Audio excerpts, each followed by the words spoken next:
Halo, halo, jumpa lagi bersama saya. Saya doakan semoga kalian sehat selalu. Kali ini saya akan membahas sebuah film Korea yang berjudul Parasite. Yowis gak usah kesuwen, langsung aja kita simak alur ceritanya. Cerita diawali dengan sebuah keluarga miskin yang tinggal di perkampungan kumuh dengan sebuah rumah kecil yang setengahnya berada di bawah tanah. Keluarga itu terdiri dari seorang ayah bernama Pak Kim, seorang ibu bernama Chung Sok, dan dua anaknya Ki-woo dan Ki-jong. Pak Kim dan keluarganya sehari-hari bekerja sebagai tukang lipat kotak pizza. Pendapatannya pun tak cukup untuk memenuhi kebutuhan harian mereka. Bahkan untuk menggunakan internet mereka pun harus mencari wifi dari tetangga mereka. 잡힌다! 진짜? 잡혔어? Suatu hari terlihat seorang pemabuk yang kencing di depan jendela rumah mereka. Pemabuk itu pun ditegur oleh seorang pemuda hingga ia ketakutan. Ternyata pemuda itu adalah teman Ki-woo yang bernama Min Yuk. Min Yuk ke sana untuk memberinya hadiah sebuah batu peninggalan kakeknya. 뭔가 합격운을 몰고 민유가. 다니시면서 건강은 하신데 일거리가 없으셔도 Setelah cukup berbincang, Min Hyuk menawarkan Ki-woo untuk menjadi penggantinya menjadi seorang guru privat bahasa Inggris di sebuah keluarga konglomerat. Dan ia mengetahui bahwa Ki-woo mahir dalam bahasa Inggris.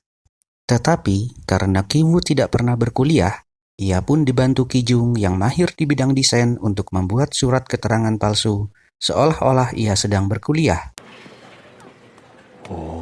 마무리. Singkat cerita, Ki-woo pun mendatangi rumah konglomerat itu.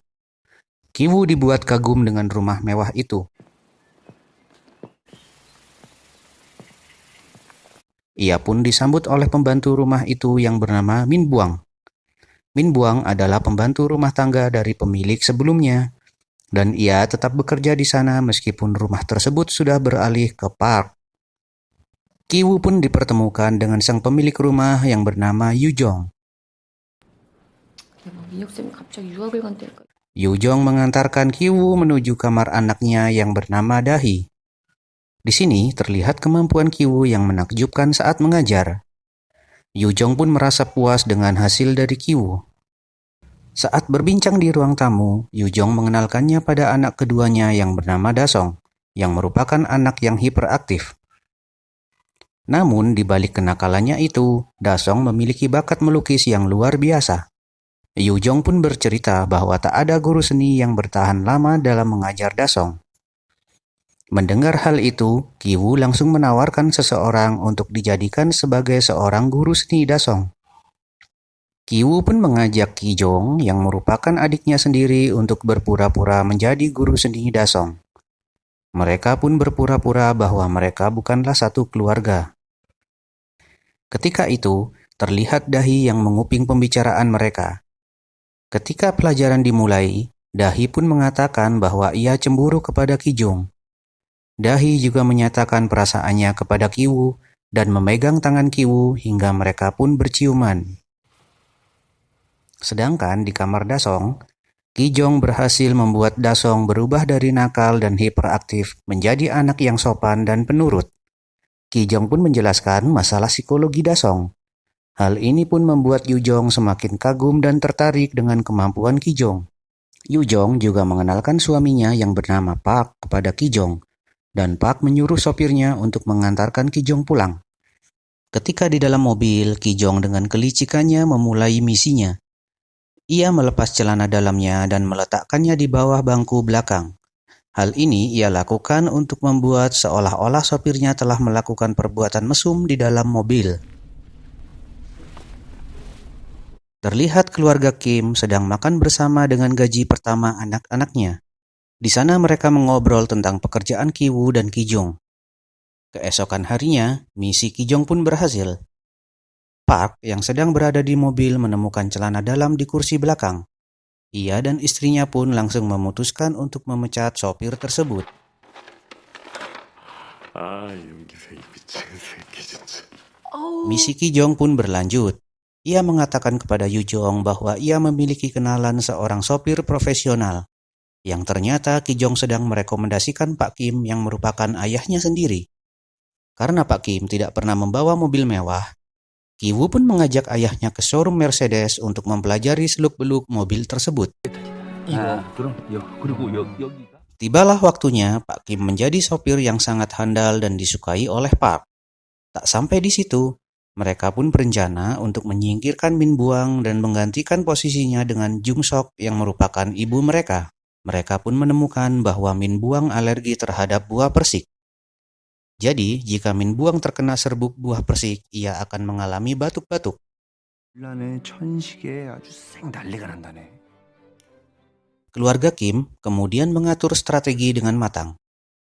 Pak Kim dengan pandainya menakut-nakuti Yu Jong bahwa Min Buang mengidap TBC.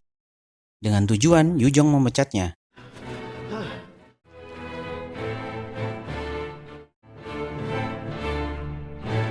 Rencana mereka pun berhasil. Kini Min Buang telah dipecat dan posisinya digantikan oleh Chung Sok yang merupakan ibu mereka.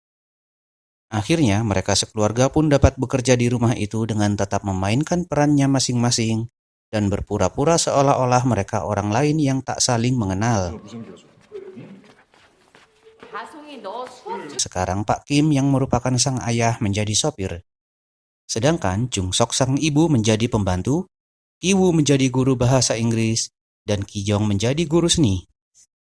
Suatu ketika, keluarga Pak merencanakan liburan untuk merayakan ulang tahun Dasong. Setelah mereka berangkat liburan, keluarga Pak Kim dengan santuinya menikmati kemewahan rumah itu dengan segala fasilitas yang ada. Malam harinya, mereka sekeluarga berkumpul di ruang keluarga untuk merayakan keberhasilannya karena telah mendapatkan pekerjaan. Mereka berpesta dengan meminum koleksi anggur milik Pak Pak, hingga mereka semuanya mabuk.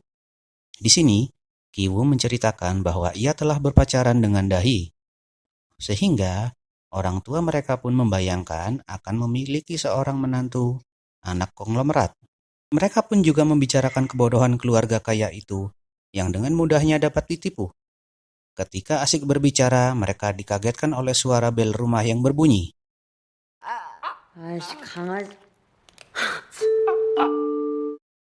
Hal itu pun membuat mereka sekeluarga panik dan ketakutan. Lalu, Jung Suk memeriksa di pintu keluar dan ternyata orang itu adalah Min Buang, yaitu pembantu yang telah dipecat. Min Buang mengatakan bahwa kedatangannya adalah untuk mengambil barangnya yang tertinggal. Jung Sok pun merasa aneh dengan tingkahnya dan cara berbicara dari Min Buang. Namun pada akhirnya ia tetap membiarkan Min Buang untuk masuk. Min Buang pun masuk dan langsung menuju gudang di basement rumah. Karena Min Buang tak kunjung kembali, Chung Sok pun menyusulnya ke basement. Ketika tiba di basement, ia dikagetkan dengan Min Buang yang sedang berusaha mendorong sebuah lemari.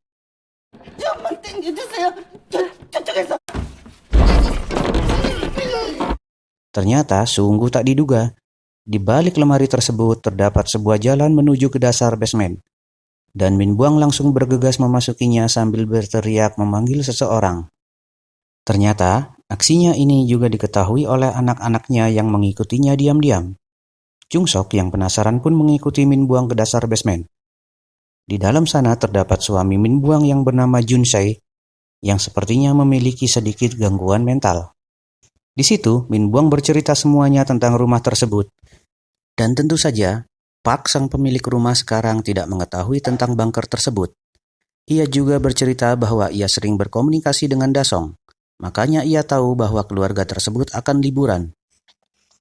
Tak lama kemudian, Pak Kim dan anak-anaknya yang menguping tanpa sengaja terjatuh dan diketahui oleh Min Buang.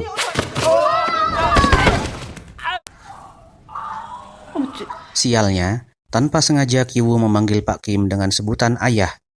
Akhirnya Min Buang yang sudah curiga segera merekam mereka dan mengancam akan melaporkan ke Park jika mereka tidak menuruti Min Buang. Untuk menutupi penyamarannya, dengan terpaksa keluarga Kim pun menuruti permintaan Min Buang.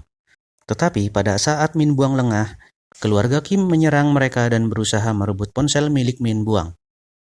Akhirnya Ki Woo berhasil merebut ponsel tersebut, tetapi tiba-tiba terdengar telepon rumah yang berbunyi. Sialnya, keluarga Park tidak jadi berkemah karena Dasong yang lagi ngambek. Mereka pun bergegas membersihkan rumah dan semua kekacauan yang mereka buat. Min Buang dan suaminya terpaksa mereka ikat dan dikurung di dalam bunker tersebut.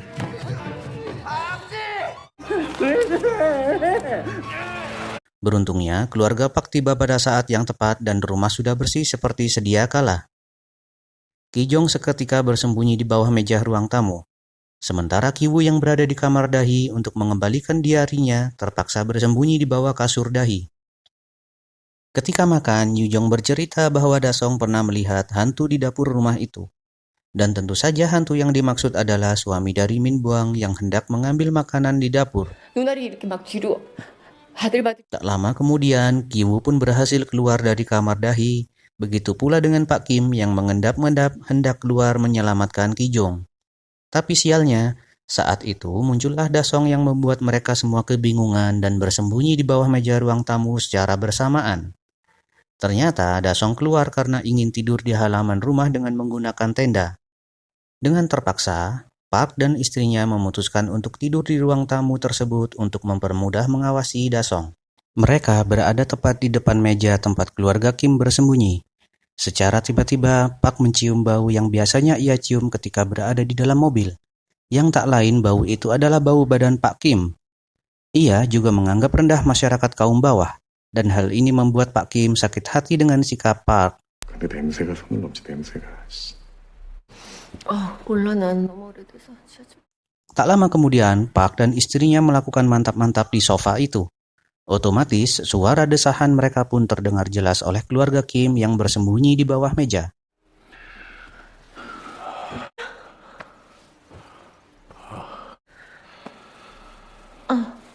Setelah melepaskan hasratnya, Park dan istrinya pun tertidur. Kesempatan ini diambil oleh keluarga Kim untuk keluar dari rumah itu.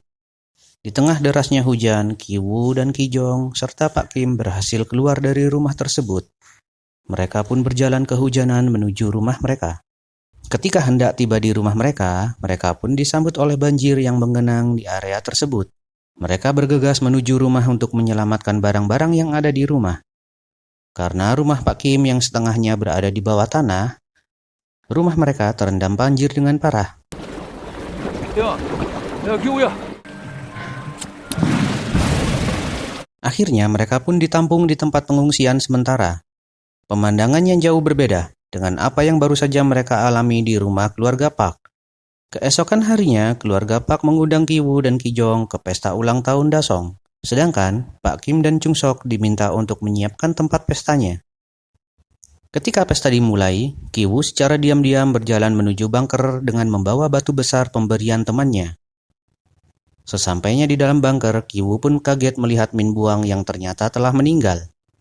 Ketika itu, tiba-tiba Ki Woo dijerat lehernya oleh Junso, yaitu suami Min Buang.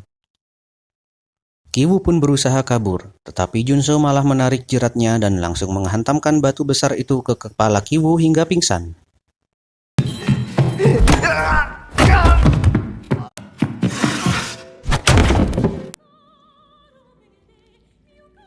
Junso pun langsung mengambil sebuah pisau besar dan keluar menuju halaman tempat pesta ulang tahun Dasong. Di sana ia pun membuat kekacauan dengan menusuk Ki Jong secara tiba-tiba tepat di dadanya. Sontak hal itu membuat pesta menjadi kacau. Pak Kim langsung berusaha menolong Ki Jong.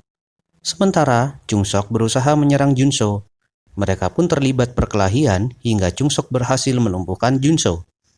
Sementara Pak yang panik berusaha mengambil kunci mobilnya yang jatuh di dekat Pak Kim. Ia mengambil kunci tersebut sambil menutup hidungnya supaya tidak mencium bau badan Pak Kim. Pak Kim pun tersinggung oleh Pak karena perbuatan menutup hidungnya. Ia pun emosi dan berlari menusuk Pak hingga tewas. Setelah itu, Pak Kim pun langsung berlari keluar rumah.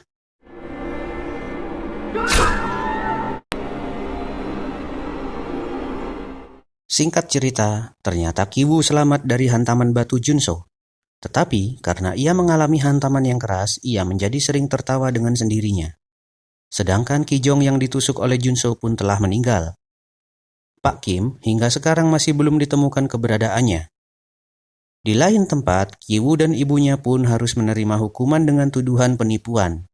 Setelah selang beberapa saat dan keadaan telah membaik, terlihat Kiwoo yang menghabiskan waktunya untuk mengintai rumah keluarga Park dari atas bukit. Yang ternyata rumah tersebut telah dihuni oleh keluarga dari Jerman. Tujuan Kiwoo mengintai adalah untuk memperhatikan sebuah lampu yang berkedip yang merupakan simbol kode Morse yang berisi pesan dari Pak Kim yang bersembunyi di dalam bunker. Setiap malamnya, Pak Kim keluar dari bunker untuk mencari makanan di kulkas. Mengetahui hal itu, Kiwoo pun berusaha keras untuk menjadi orang sukses hingga ia bisa membeli rumah itu dan menyelamatkan ayahnya.